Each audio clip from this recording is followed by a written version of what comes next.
વલ્લભભાઈ દેશના નાયબ વડાપ્રધાન અને ગૃહપ્રધાન બન્યા.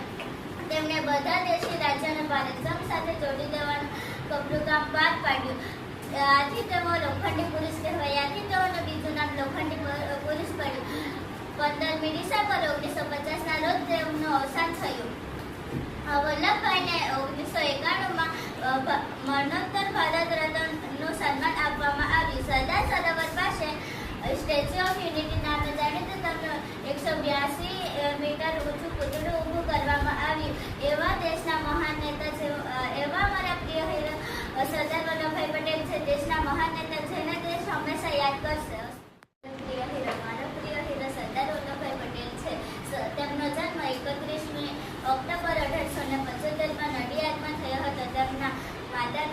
તેમના પિતાનું નામ ઝવેરભાઈ અને તેમની માતાનું નામ લાડભાઈ હતું. ઝવેરભાઈ બાળપણથી હિંમતવાન અને નીડર હતા.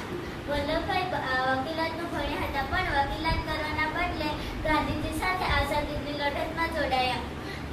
એમાં ખેડૂતોનું મહેસૂલ માફ કરાવ્યું. ત્યારથી તેઓ સરદાર કહેવાયા. ત્યારથી તેઓનું બીજું નામ સરદાર વલ્લભભાઈ પટેલ પડ્યું. દેશ આઝાદ થયો.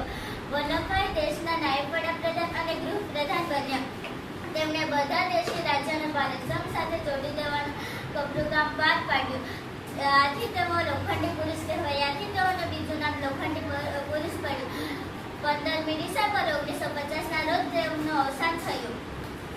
વલ્લભભાઈને 1991માં મરણોત્તર ભારત રત્નનું સન્માન આપવામાં આવ્યું. સરદાર સરોવર પાસે સ્ટેચ્યુ ઓફ યુનિટી નામે જાણીતું તેમનું 182 મીટર ઊંચું પૂતળું ઊભું